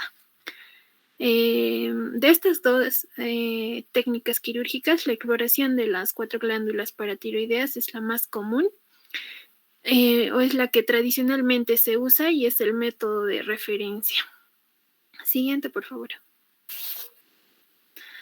Bueno, ¿y en qué consiste esta exploración, no? Bueno, primero el paciente se sitúa en decúbito supino dorsal. La operación se realiza bajo anestesia general con intubación ya sea orotraqueal o nasotraqueal y una ventilación asistida. Es importante y debemos tener en cuenta la buena colocación del paciente porque esto va a favorecer, ¿no?, la mejor exposición del cuello. Luego de que nuestro paciente esté listo, pasamos a la incisión. Esta incisión se realiza 2 dedos por encima de la horquilla esternal, una incisión horizontal aproximada de 3 a 4 centímetros. Luego elevamos la piel, la grasa subcutánea y el músculo platisma. Después se separan los músculos en la línea media, se liberan los músculos esternoioideo y esternotiroideo de la cápsula tiroidea y se expone el lóbulo tiroideo. Siguiente, por favor. Bueno, y a continuación lo que vamos a realizar es la movilización de la glándula tiroidea. Bueno, y generalmente comenzamos por el lado donde las pruebas de localización obviamente van a las pruebas de localización indican que pueda haber un adenoma. Para movilizar el lóbulo tiroideo es necesario seccionar y ligar, ¿no?, varias venas tiroideas medias laterales y a la vez también se tracciona medialmente el hemitiroides y debemos evitar en lo posible las hemorragias, ya que esto nos puede dificultar la correcta identificación de la glándula paratiroides. Siguiente, por favor. Ya, una vez movilizado la glándula tiroides, identificamos las glándulas paratiroides. Para nosotros identificar estas glándulas debemos recordar que estas glándulas las glándulas normales paratiroides tienen una forma ovoide esférica y de un color amarillo marrón brillante. Debemos tener en cuenta que, bueno, uno de los artículos nos menciona que las glándulas paratiroides son amigas de la grasa y por este motivo hay que buscarlas en aquellos lugares con mayor acúmulo de grasa. Pero si nosotros hacemos una diferencia entre, bueno, la glándula paratiroides, al seccionarla obviamente va a sangrar profusamente, en cambio la grasa no sangra y fácilmente se desmenuza al corte. Ahora, por otro lado, estas glándulas son moldeables y pueden adoptar diferentes formas, ¿no? Según la consistencia y dureza de los tejidos adyacentes. Ahora, generalmente se comienza buscando la paratiroides superior, que está situada en la cara posterior del tiroides, a unos 2 centímetros por encima del cruce de la arteria tiroidea inferior con el nervio laringio recurrente, que, bueno, también mi compañera ya lo había mencionado en la primera exposición, ¿no? Ahora, las glándulas paratiroides inferiores nos dice que son primas hermanas del timo porque ambas derivan de la tercera bolsa faríngea. En el adulto, el timo se sitúa detrás de la horquilla external y tiene 2 prolongaciones digitiformes que acaban en la parte postero inferior de cada lóbulo tiroideo. Y este ligamento tirotímico es como el dedo índice que va a señalar, ¿no?, dónde están localizadas las glándulas paratiroides inferiores. Bueno, pero por lo general las glándulas paratiroides se encuentran localizadas en una situación regular y por eso se recomienda una exploración de los lugares más frecuentes antes de buscar en localizaciones raras. Siguiente, por favor. Y entonces, ¿cuál es la localización regular? ¿Y cuáles son las localizaciones raras? Las localizaciones raras, doctor. ¿Lo está mencionando usted? Sí, podemos encontrar las paralaringias, las paraesofágicas, también las mediastínicas, doctor. Y algunos también podemos encontrar localización intratiroideas, pero esto es mínimo, o sea, es un porcentaje mínimo, en un 2%.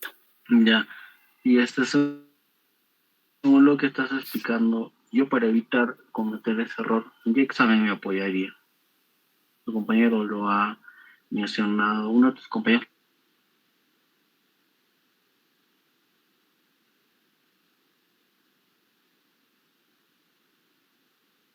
No más al inicio de las cosas.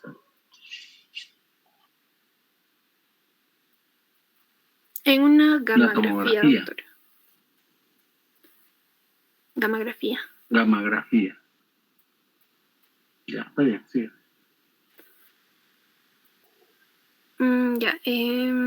Una vez identificadas las glándulas, procedemos a la resección del tejido paratiroideo. Para esto tenemos que saber que existe la enfermedad uniglandular y la enfermedad multiglandular. Cuando hablamos de la enfermedad uniglandular, nos referimos a que si nosotros exploramos en el primer lado, encontramos una glándula muy aumentada de tamaño y la otra glándula de tamaño normal y también de aspecto normal. En este caso, vamos a extirpar el posible adenoma y podemos biopsiar también 1/3 de la otra glándula. Y mientras esperamos el informe patológico, podemos explorar también el lado contrario para nosotros descartar la presencia de un adenoma doble. Ahora, en el caso de la enfermedad multiglandular, en caso de que las 4 glándulas paratiroideas estén aumentadas de tamaño, posiblemente en este caso sea una hiperplasia y lo que se recomienda es realizar una paratiroidectomía subtotal. Y en una paratiroidectomía subtotal hay que procurar dejar un resto de glándula bien más vascularizado, ¿no? Que tiene que ser equivalente al tamaño de una glándula normal. Y además esta glándula que estamos conservando debe ser una glándula que tenga un aspecto macroscópico de las 4, la que sea más normal. Siguiente, por favor.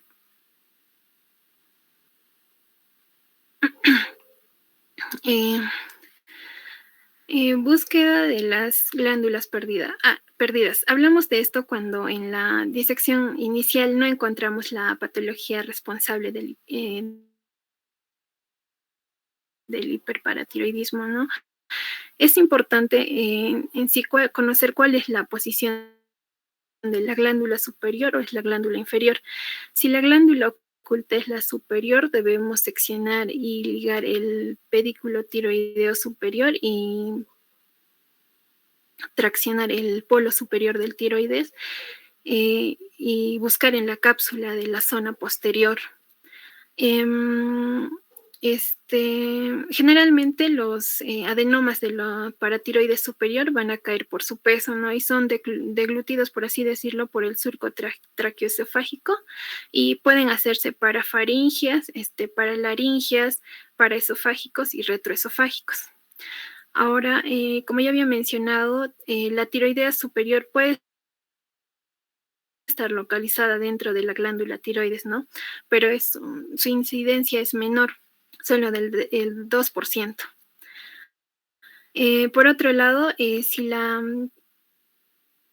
en caso de que la glándula no encontrada fuera la inferior, hay que prestar atención al timo, por lo que anteriormente había mencionado, ¿no?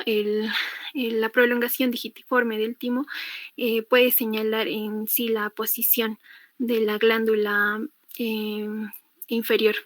Siguiente, por favor.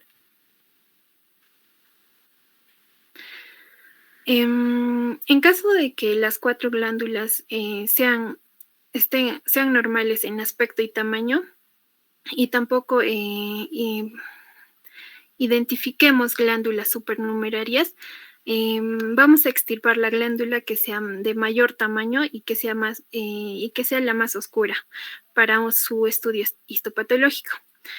También podemos hacer una pequeña biopsia de las glándulas en las que observemos alguna alteración macroscópica. Siguiente, por favor. Bueno, ¿cuáles son los resultados, indicaciones y cuáles son los inconvenientes de este tipo de cirugías, ¿no?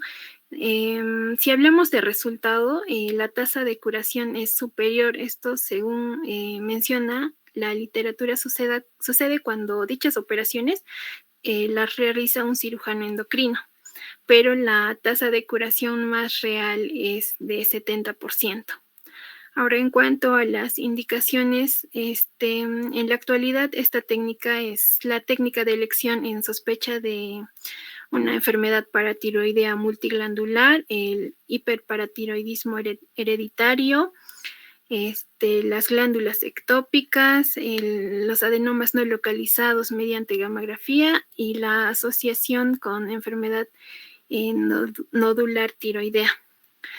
¿Y cuáles son los inconvenientes? El principal inconveniente es la dificultad para encontrar glándulas ectópicas, sobre todo las mediastínicas o intratiroideas.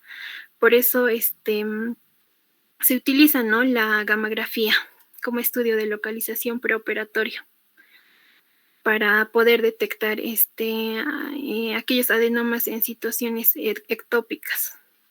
Siguiente, por favor. Otra de las técnicas empleadas en la paratiroidectomía es la paratiroidectomía mínimamente invasiva. Estas están diseñadas para el tratamiento del adenoma único y el requisito fundamental es la localización preoperatoria del adenoma. Aquí, como parte de esta técnica mínimamente invasiva, tenemos a la exploración cervical unilateral con mini incisión. ¿Y cuál es la técnica? Esta va a consistir en la extirpación del adenoma localizado previamente mediante técnicas de imagen. Esta se realiza a través de una pequeña cervicotomía inferior a 2.5 centímetros, que se realiza en el lado en que se ha localizado en el adenoma y se puede realizar mediante anestesia general o local. Ahora, en cuanto a los resultados, los resultados son similares al método convencional, ¿no? La exploración de las 4 glándulas, pero esta va a tener algunas ventajas, como por ejemplo, la agresión quirúrgica es menor, el resultado estético es mejor. También tenemos posibilidades de utilizar anestesia local, hay riesgo menor de lesionar el nervio laringio recurrente y adicional a esto hay una disminución del tiempo quirúrgico y de la estancia hospitalaria. Ahora, las indicaciones, esta intervención se suele llevar a cabo en régimen de cirugía mayor ambulatoria si los pacientes reúnen los siguientes requisitos, ¿no? Tiene que haber una ausencia de enfermedad tiroidea asociada, una ausencia de hiperparatiroidismo secundario o terciario, una ausencia de historia familiar de hiperparatiroidismo y valores de fosfatasa alcalina no elevados. ¿Y cuáles son los inconvenientes? Sucede que en un porcentaje de pacientes, aproximadamente de un 8%, hay conversión a cirugía bilateral al no encontrar el adenoma en un lado de la tiroides. Siguiente, por favor. Otro tipo de paratiroidectomía mínimamente invasiva es la paratiroidectomía con asistencia videoscópica. Esta técnica consigue una visualización detallada de los nervios y de los vasos que rodean a la pared tiroides. En esta técnica tenemos las siguientes modalidades: el tratamiento anterior, tratamiento lateral y el tratamiento transaxilar. El tratamiento anterior este tratamiento utiliza una incisión de 10 a 15 milímetros justo por encima del borde externar para la entrada de la cámara y el material endoscópico y permite la exploración bilateral en caso sea necesario. Ahora, el tratamiento lateral utiliza pequeñas incisiones junto al esternocleidomastoideo y va a facilitar la introducción de la cámara y el instrumental. No permite ver el lado contralateral, pero es muy útil para las glándulas que se sitúan por detrás del surco traqueoesofágico. Y el tratamiento transaxilar, esta va a evitar cicatrices en el cuello. Es técnicamente compleja y, según el artículo, menciona que debe reservarse a centros con cirujanos expertos en este tratamiento, ¿no? Ahora, estos procedimientos se realizan mediante anestesia general y se necesita que el paciente permanezca ingresado al menos una noche. Ahora, en cuanto a los resultados e indicaciones, estas son similares también a las técnicas ya mencionadas y la justificación de esta técnica es que se basa en conseguir un resultado estético mejor al disminuir, ¿no?, el tamaño y ocultar la cicatriz. Otras ventajas es que puede utilizarse en casos en los cuales no hay una localización preoperatoria del adenoma, ya que desde el tratamiento central se pueden explorar las 4 glándulas. Ahora, ¿cuáles son los inconvenientes? Esta técnica su difusión, no es muy difundida, y al ser un procedimiento difícil, también no disminuye la estancia hospitalaria y tampoco mejora el bienestar del paciente, y además tiene un índice alto de conversión a cirugía abierta. Siguiente, por favor. Y por último, como parte también de la paratiroidectomía mínimamente invasiva, está la cirugía radioguiada. Esta va a consistir en administrar 1 hora antes de la intervención las 740-925 de MIB4, y una vez anestesiado al paciente mediante una zona gamma, se localiza en el adenoma el punto de máxima captación de radiactividad y se realiza una mínima cervicotomía para extirpar el adenoma. Y posteriormente se procede a medir la radiactividad de la pieza resecada. Ahora, en la actualidad esto se utiliza poco y se reserva para adenomas ectópicos y para las reintervenciones. Ahora, también es importante la determinación de la paratormona intraoperatoria. O sea, la determinación de paratormona antes y después de la extirpación del adenoma, ya que nos van a permitir confirmar cuán efectiva es la intervención quirúrgica, ya que hay una posibilidad de que haya un segundo adenoma contralateral o también un adenoma ectópico. Bueno, eso sería todo en cuanto a las técnicas quirúrgicas empleadas. Va a finalizar mi compañera con el control postoperatorio y las complicaciones. Gracias. Buenas noches, doctor y compañeros. Mi nombre es Fabi Mireille Percolarte. Siguiente, por favor. Bien, bueno, existen dos situaciones que debemos de considerar antes de realizar una paratiroidectomía. La primera es el cáncer de paratiroides y la segunda, la tiroidectomía concurrente. Siguiente, por favor. Bien, si bien el cáncer de paratiroides es una de las causas infrecuentes del hiperparatiroidismo primario, es importante sospechar su diagnóstico preoperatoriamente con la finalidad de realizar una cirugía oncológica completa. Existen datos que nos van a permitir su sospecha preoperatoria. Datos clínicos como la hipercalcemia grave, es decir, niveles mayores a 14 miligramos por decilitro, niveles elevados de hormona paratiroidea, una masa cervical palpable, la parálisis inexplicable del nervio laringeo recurrente y también algunos autores consideran la enfermedad renal y la enfermedad ósea.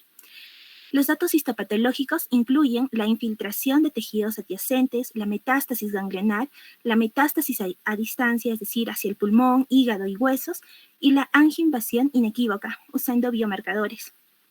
Ya en la operación podemos sospechar de un cáncer de paratiroides guiándonos de la apariencia de la glándula, si esta es blanca o grisácea, si es firme, si está hipervascularizada o si está adherida a las estructuras circundantes. Si encontramos estos hallazgos, vamos a tener una fuerte sospecha de un cáncer de paratiroides. Siguiente, por favor. Entonces, bueno, el tratamiento en estos casos es la paratiroidectomía. Y, bueno, debemos extirpar el tumor de forma completa e intacta, siempre evitando la ruptura capsular del tumor, ya que si rompemos la cápsula, podríamos producir un derramamiento de las células tumorales que posteriormente se podrían implantar en los tejidos blandos del cuello, del mediastino, produciendo una paratiromatosis incurable. Si el tumor se encuentra adherido a estructuras vecinas, ya sea la glándula tiroides, el esófago, la tráquea, se debe realizar un manejo más agresivo, ¿no? Realizando la resección en bloque de todas estas estructuras involucradas. Si hay metástasis ganglionar, se sugiere realizar un vaciamiento cérvico-ganglionar, es decir, la extirpación de la mayor parte de los ganglios linfáticos del cuello ipsilaterales al tumor. Siguiente, por favor. Bien, la otra situación que tenemos que tomar en cuenta es la tiroidectomía concurrente. Los pacientes con hiperparatiroidismo primario, por lo general, también van a presentar, bueno, es muy frecuente que también presenten una enfermedad tiroidea. Es por eso que en estos pacientes se debe realizar una evaluación preoperatoria de la tiroides mediante una ecografía cervical. ¿En qué casos realizamos una tiroidectomía? En el momento que vamos a realizar la paratiroidectomía. En casos de que encontremos una enfermedad tiroidea que amerita resección. En caso de que haya sospecha de cáncer de paratiroides y si queremos extirpar una glándula paratiroides intratiroidea, ¿no? Es una ubicación ectópica. Bueno, la identificación preoperatoria de estos casos nos va a permitir realizar una operación más adecuada, reducir complicaciones y evitar operaciones posteriores. Siguiente, por favor. Ahora pasemos al control postoperatorio. Siguiente, por favor. Se debe hacer una vigilancia regular del pulso, la presión arterial, el estado respiratorio, el dolor, la agitación. así como también del funcionamiento de los drenajes. Los drenajes deben retirarse en el segundo día posoperatorio y es importante observar la región cervical anterior porque podría producirse un hematoma cervical, ¿no? El cual es una complicación rara, pero bueno, es muy peligrosa porque este hematoma podría evolucionar hasta producir un efecto de compresión en la tráquea, comprometiendo las vías respiratorias. ¿Cuándo sospechar de un hematoma cervical? Si el paciente presenta dolor en esa zona, supuración, hay supuración de la incisión, si hay equimosis, si hay hinchazón en la zona de resección y la incisión. En estos casos debemos de evacuar con urgencia. No esperar a que el paciente presente síntomas de dificultad respiratoria. También podemos observar los frascos de drenaje, ¿no? Si hay una producción mayor a 100 mililitros por hora, es también una indicación para la evacuación de urgencia. Siguiente, por favor. Bueno, otra de las complicaciones es el hipoparatiroidismo transitorio, el cual viene a ser una complicación frecuente, ¿no? Porque estamos extirpando glándulas paratiroides que son anómalas y esto también va a afectar en la producción y secreción de la hormona paratiroidea, la cual va a ser insuficiente. Pero esto se va a resolver dentro de los 6 meses, ya que el tejido paratiroideo restante se hipertrofia y se restablece la función. Bien. Bueno, también hay que tener en cuenta que las glándulas paratiroides tienen un pedículo vascular sumamente delicado y que al momento de manipularlos debemos de tener mucho cuidado, ¿no? Porque podríamos extirparlos inadvertidamente o incluso desvascularizarlos. ¿Qué debemos hacer en estos casos? Se puede realizar un autotrasplante inmediato de paratiroides que consiste en injertar pequeños fragmentos del tejido paratiroideo del propio paciente en el medio de las fibras musculares, por lo general del esternocleidomastoideo. Esto con la expectativa de que estos fragmentos recuperen el suministro vascular y posteriormente puedan mantener su función secretoria. Bueno, otra de las complicaciones es la hipocalcemia transitoria. Es muy frecuente en la exploración cervical bilateral porque aquí hay mayor posibilidad de desvascularización de las glándulas. En la paratiroidectomía mínimamente invasiva es muy raro y si ocurre es debido al síndrome de hueso hambriento, que consiste en que cuando nosotros extirpamos las glándulas paratiroides va a haber un descenso brusco de la hormona paratiroidea. Entonces se va a mantener la función, la formación del tejido óseo por los osteoblastos, los cuales van a consumir el calcio produciendo la hipocalcemia. ¿Cuál es el manejo en estos casos? Se debe hacer la determinación diaria de la calcemia mientras los pacientes estén hospitalizados. Se debe buscar la clínica, principalmente la tetania, la cual vamos a encontrar una variedad de síntomas, ¿no? Desde leves hasta graves. Tenemos allá las parestesias de cara y de extremidades, es decir, en manos y pies, mialgias, también vamos a encontrar espasmos musculares en los casos más graves, ¿no? Incluso broncoespasmos, laringoespasmos y convulsiones. Hay dos signos clásicos de la tetania, que viene a ser el signo de Chvostek, que consiste en producir la contracción de la musculatura peribucal mediante la percusión suave del nervio facial, justo por delante de la oreja. El otro es el signo de Trussiu, que consiste en estimular el espasmo carpiano mediante la insuflación del manguito, ¿no? Del esfingomómetro, 20 milímetros por encima de la tensión, durante 3 minutos. El tratamiento en estos casos es el suplemento de calcio y calcitriol y se debe evaluar 1 a 2 semanas después del alta. Aquí se revisa la cicatriz y también se hace estudios bioquímicos. Bueno, luego se debe evaluar a los 6 meses y luego anualmente durante el resto de la vida del paciente. A los 6 meses, siguiente por favor. Bueno, a los 6 meses se hace la evaluación con la finalidad de buscar la curación o las complicaciones a largo plazo. La curación es el objetivo de las paratiroidectomías y consiste en el restablecimiento del de los valores normales del calcio y de la hormona paratiroidea. Las tasas de curación van a depender de la experiencia del cirujano. ¿Cuáles son las complicaciones? Las complicaciones que podemos encontrar. Una de ellas es la lesión del nervio laríngeo recurrente, la cual es poco frecuente y por lo general es transitorio. Se suele resolver los primeros 2 meses posteriores a la cirugía. Y bueno, esto en caso de que se haya producido una tracción del nervio laríngeo recurrente, ¿no? Ya que aquí solamente se va a producir la parestesia de las cuerdas vocales. En caso de que ya haya una resección, vamos a encontrar la parálisis de las cuerdas vocales. En caso de que sea una lesión unilateral, pues esto va a producir en el paciente ronquera, fatiga vocal, disfagia y aspiración.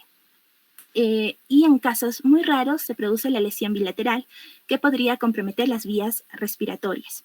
El manejo en estos casos es en caso de que se produzca la resección, se debe realizar la reinervación en el momento.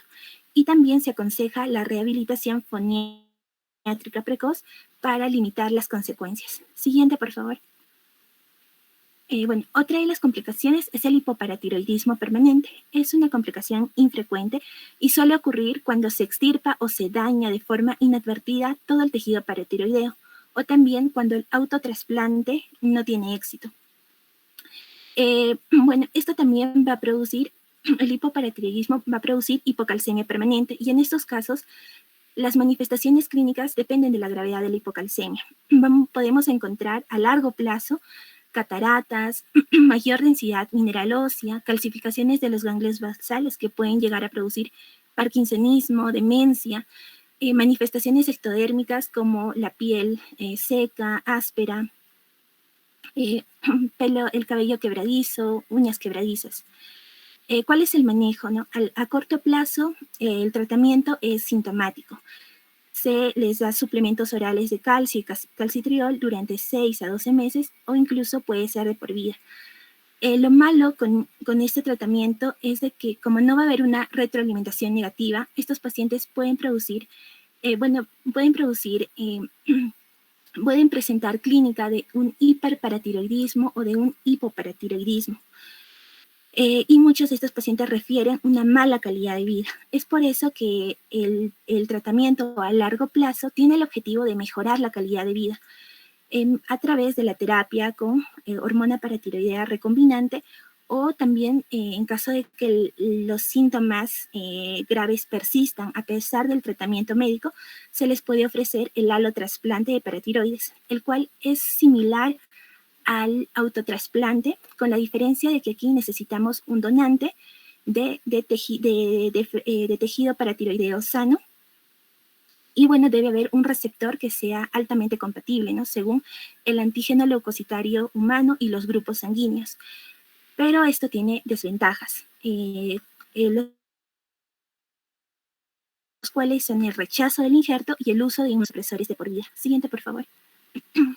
Bien, el fracaso es otra de las complicaciones más frecuentes y se deben a un hiperparatiroidismo persistente o a un hiperparatiroidismo recurrente. En el primer caso, en el persistente, se define como la presencia de hipercalcemia durante los 6 primeros meses de postcirugía y la causa suele ser un adenoma oculto. En cambio, en el recurrente consiste en la elevación de los niveles de calcio después de controles normales, o sea, durante 6 meses. La causa suele ser la enfermedad multiglandular o un carcinoma de paratiroides. Siguiente, por favor. Bueno, en ambos casos, lo que se recomienda es una cirugía de revisión, o también conocida como las cirugías posteriores o también reoperaciones, ¿no? Bueno, las tasas de curación en estos casos son más bajas y los riesgos quirúrgicos son mayores, ¿no? Va a haber mayor riesgo de lesionar el nervio laríngeo recurrente, y esto debido a las cicatrices, ¿no? que se producen como consecuencia de la cirugía inicial, lo que va a dificultar la identificación de las estructuras, ¿no? Como de las glándulas paratiroides y así como también del nervio laríngeo recurrente. También hay riesgo hay mayor riesgo de hipoparatiroidismo permanente y de la hipocalcemia de pequeños fragmentos de paratiroides que van a ser suspendidos en una solución salina estéril y luego se congelan en nitrógeno líquido con la finalidad de poder reimplantarlos posteriormente en caso sea necesario. En las revisiones más cuidadosas de cirugía, aquí se debe hacer una revisión de las imágenes previas, de los reportes operatorios. Es importante identificar cuál fue la causa del fallo de la primera intervención. También revisar, ¿no?, los resultados de los exámenes patológicos. Y es aquí donde cobra mayor relevancia los estudios de localización. Siguiente, por favor. La técnica quirúrgica en estos casos va a variar en caso de que localicemos la glándula paratiroides anormal mediante las imágenes.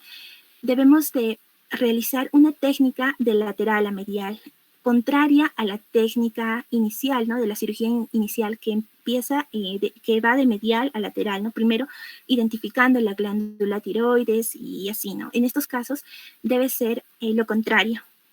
Con la finalidad de, debemos llegar hacia la zona central a través de las regiones de menor cicatrización. En caso de que no localicemos las glándulas afectadas mediante las imágenes, se recomienda seguir un patrón de disección organizado, empezando por una exploración bilateral cervical rutinaria, que ya mi compañera lo ha explicado, y luego buscar aquellas glándulas ectópicas, ¿no?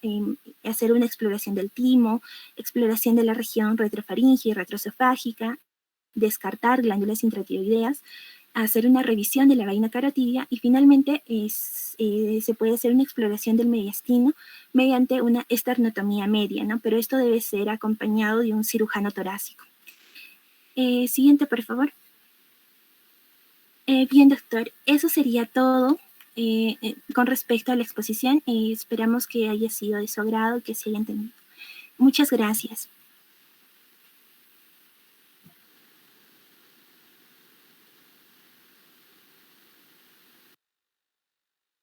Ya, voy a hacer un screenshot porque hay muchos de los compañeros que se han ido. Bueno, yo creo que en aras de respeto deberían estar acá. Entonces, simplemente no los voy a considerar en la asistencia. Mucho gusto, ya es tarde. Descansen, por favor. Buenas noches.